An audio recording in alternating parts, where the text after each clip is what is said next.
Hello guys, आप सभी लोगों को नमस्कार। आज का जो हमारा टॉपिक है, difference in the cases of shift in supply curve.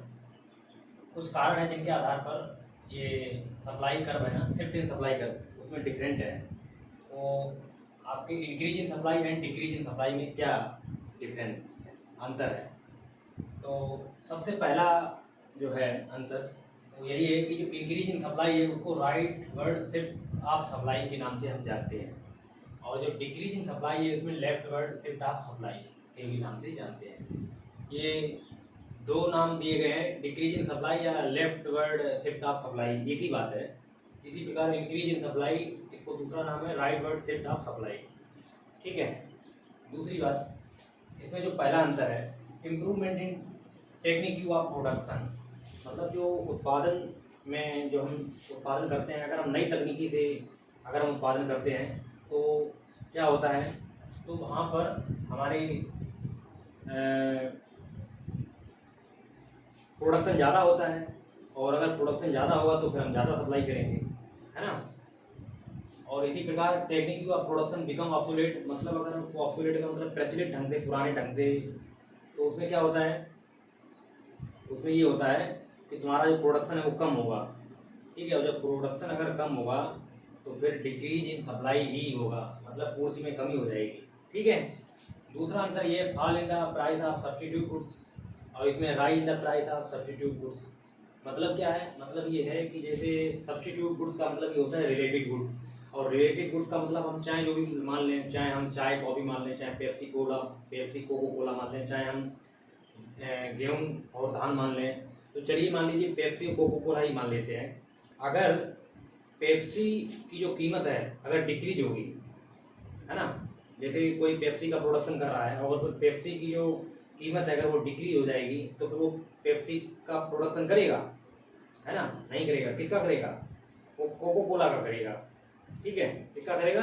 Cocoa Cola का प्रोडक्शन बढ़ जाएगा। किसके कारण?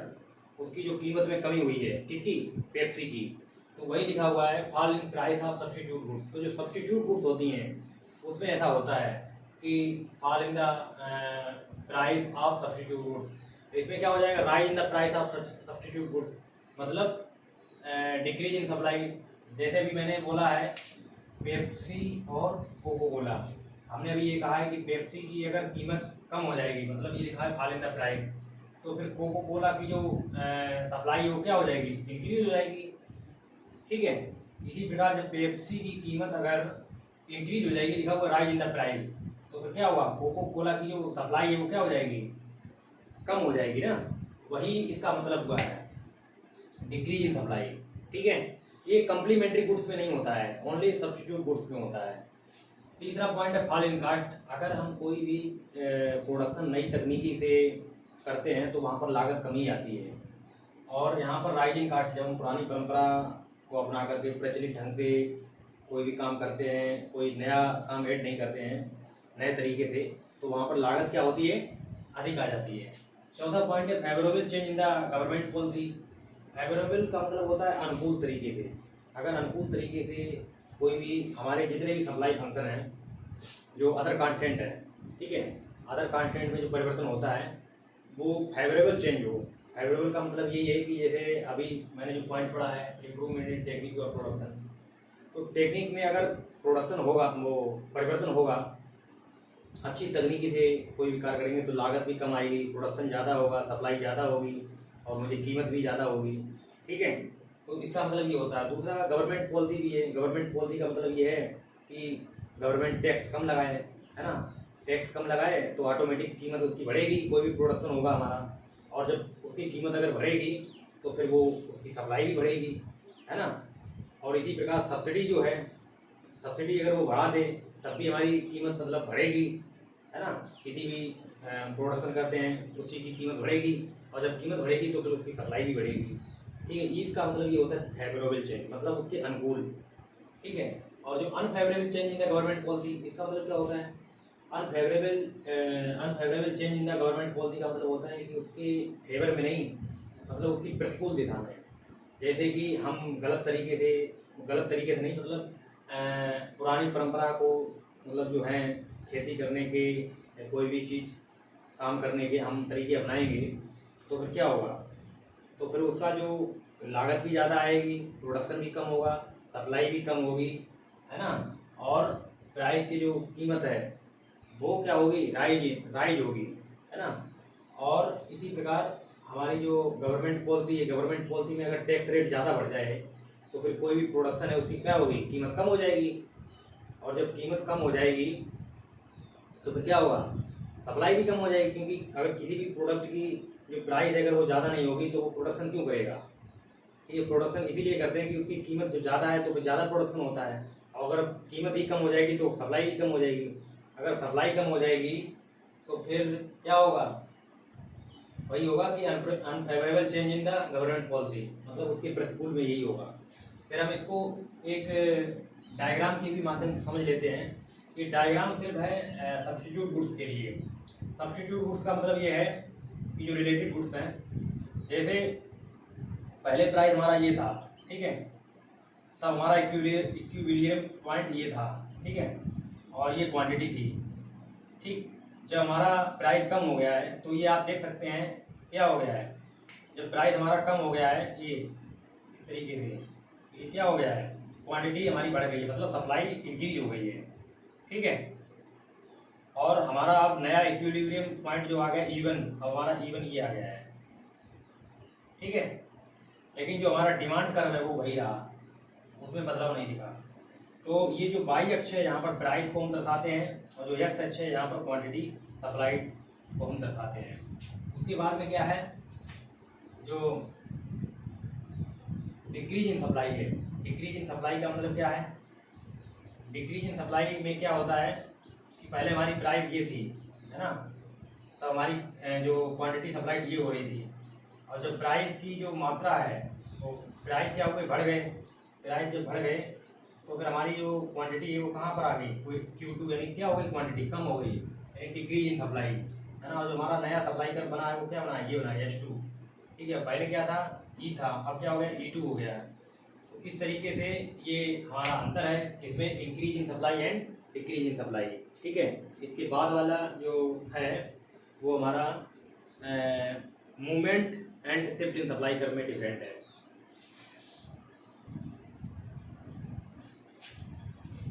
तो अभी जो दूसरा अंतर है हमारा, difference between movement and shift of supply curve, ठीक है।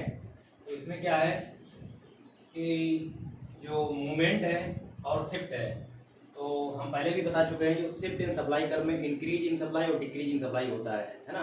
तो उसमें मैंने इंक्रीज इन सप्लाई ले लिया है, ठीक है। और जो मूवमेंट है उसमें क्या होता है, increase in quantity supplied and decrease in quantity supplied. तो उसमें मैंने इंक्रीज इन क्वांटिटी सप्लाइड ले लिया है। तो सबसे पहले हम increase in supply and increase in quantity supply का मतलब समझते हैं। कि जो इंक्रीज इन क्वांटिटी सप्लाई का मतलब ये होता है कि जो हमारी प्राइस है इसमें इंक्रीज और डिक्रीज हो जाते हैं, लेकिन जो हमारे अदर फैक्टर होते हैं वो कांस्टेंट होते हैं। लेकिन जो इंक्रीज इन सप्लाई है इसमें हमारा प्राइस क्या होता है, वो क्या होता है, कांस्टेंट होता है, लेकिन जो अदर फैक्टर होते हैं वो चेंज होते रहते हैं। तो देखिए, इंक्रीज इन सप्लाई को ये शिफ्ट ऑफ सप्लाई कर्व भी कह सकते हैं, और इंक्रीज इन क्वांटिटी सप्लाइड को it is movement along supply curve भी कह सकते हैं। उसके बाद में इसमें जो दूसरा डिफरेंट है, in this there is a rightward shift of the supply curve. जब सप्लाई में अगर वृद्धि होती है, सप्लाई में अगर वृद्धि होती है तो वो राइट वर्ड शिफ्ट हो जाता है कर्व, ठीक है। और सप्लाई में जब क्वांटिटी में जब अगर वृद्धि होती है तो क्या होता है, देयर इज अपवर्ड मूवमेंट, मतलब ऊपर की तरफ, तब वो ऊपर की तरफ अपवर्ड होता है। कब, जब पूर्ति मात्रा में वृद्धि होती है, जब, तो पूर्ति में वृद्धि और पूर्ति की मात्रा में वृद्धि, दोनों में यही अंतर है। ये पूर्ति में वृद्धि होती है तो हमारा जो कर्व होता है वो लेफ्ट से राइट की तरफ जाता है, यानी कि सीधे हाथ की तरफ। और जब पूर्ति की मात्रा में जब वृद्धि होती है तो वहां पर क्या होता है कि वो ऊपर की तरफ बढ़ता है, ठीक है। इसके बाद में तीसरा अंतर ये, it is due to favourable change in factor supply. जब हमारा इसमें क्या होता है, कीमत चेंज नहीं होती है तो इसमें कीमत चेंज हो जाती है। तो इसमें जो favourable change in other factor हैं, ये कौन से हैं, जो अदर फैक्टर ये क्या होते हैं, चेंज हो जाते हैं। और इसमें क्या होता है, it is due to rise in price. सिर्फ इसमें प्राइस की वजह से ही मतलब वो होता है क्या कि कीमत की वजह से मतलब हमारी जो क्वांटिटी सप्लाइड है उसमें चेंज हो जाता है, ठीक है। लेकिन इसमें प्राइस कांस्टेंट रहता है, इसमें इंक्रीज इन सप्लाई में। आप देखिए वो कौन कौन से पॉइंट है। Improvement in technique of production, अगर हम टेक्निकल जो प्रोडक्शन कर रहे हैं अगर उसमें परिवर्तन कर देंगे तो निश्चित रूप से हमारा प्रोडक्शन बढ़ जाएगा, और हमारा अगर प्रोडक्शन बढ़ जाएगा तो हमारी सप्लाई भी बढ़ जाएगी। दूसरा पॉइंट है decrease in cost of production. जब प्रोडक्शन ज़्यादा होने लगेगा तो ऑटोमेटिक जब हम अच्छी तरीके की तकनीकी से खेती करेंगे, प्रोडक्शन करेंगे, तो हमारी लागत भी कम आएगी। तीसरा पॉइंट है it is defined as the rise supply at the जो decrease in price of related goods. तो जब रिलेटेड जो गुड्स है उसकी क्या होता है, उसका क्या होता है, वो कम कीमत हो जाती है उसकी। जैसा कि मैंने पहले वीडियो में बताया था कि जो पेप्सी और कोको कोला है, अगर कोको कोला के जो प्राइस है, जैसे मान लीजिए ये हमारा कोको कोला है और ये हमारा पेप्सी है, और अगर कोको कोला के अगर क्या होता है प्राइस अगर डिक्रीज होते हैं तो फिर पेप्सी के क्या है प्राइस बढ़ जाते हैं, है ना। और अगर कोको कोला के प्राइस अगर इंक्रीज होते हैं तो फिर पेप्सी के प्राइस डिक्रीज हो जाते हैं। वही बता रहा है decrease in price of related goods. Related goods होती हैं संबंधित वस्तुएं, उनमें यही होता है कि जब पूर्ति में जब वृद्धि होती है ना, जब इसमें पूर्ति में वृद्धि होती है तो इसके प्राइस क्या हो गए, कम हो गए, तो decrease in price of related goods. चौथा पॉइंट है it is defined as rise in supply at the same price of good. जो मतलब कीमत इसमें क्या होता है सेम रहती है, कीमत नहीं बदलती है, लेकिन जो उसकी सप्लाई है वो इंक्रीज हो जाती है, वो राइट वर्ड शिफ्ट हो जाती है, ठीक है। It is defined as the rise in supply at the higher price of. इसमें क्या होता है कीमत में परिवर्तन होता है, कीमत में जैसे ही परिवर्तन होता है वैसे ही सप्लाई में भी परिवर्तन हो जाता है। देखिए ग्राफिकल रिप्रेजेंटेशन, इसमें क्या है, जैसे हमारी प्राइस पहले हमारी प्राइस कितनी थी, पहले हमारी प्राइस ये थी, ठीक है, तो हमारी क्वांटिटी ये थी। फिर क्या हुआ है, प्राइस हमारी अभी भी यही है, लेकिन हमारा जो सप्लाई है वो क्या हो गया, इंक्रीज हो गया है, ठीक है। वो क्यों हो गया है, क्योंकि हमने ये इम्प्रूवमेंट किया है टेक्निक में, है ना, और जो फेवरेबल जो हमारे फैक्टर होते हैं उस पर परिवर्तन होने के कारण हमारी कीमत वही रहती है, लेकिन हमारी जो सप्लाई है वो क्या हो जाती है, इंक्रीज हो जाती है। इसमें क्या है, पहले हमारी प्राइस ये थी, ठीक है, फिर क्या हुआ, जब प्राइस में इंक्रीज हुआ है तो फिर हमारी जो क्वांटिटी है उसमें भी इंक्रीज हो गए, ठीक है।